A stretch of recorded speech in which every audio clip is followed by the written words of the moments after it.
ഈജിപ്തിൽ എല്ലാ ഭാഗത്തേക്കും ഞാൻ തനിയെയും ഒന്നോ രണ്ടോ സുഹൃത്തുക്കളുടെയും കൂടെയൊക്കെ യാത്ര ചെയ്തിട്ടുണ്ട്.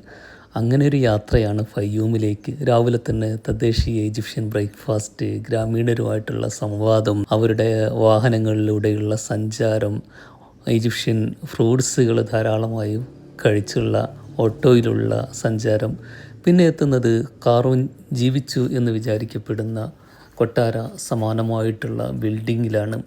അവിടെ വിശദമായിട്ട് കണ്ടു. അവിടുത്തെ നടത്തിപ്പുകാരനായിട്ട് സംവദിച്ചു.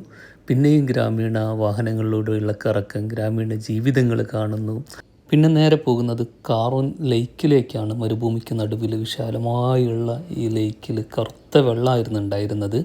അവിടെ ഇരുന്ന് കയ്യിലുണ്ടായിരുന്ന അറബി പുസ്തകം ഈജിപ്തോളജിയെക്കുറിച്ച് വായിച്ചു.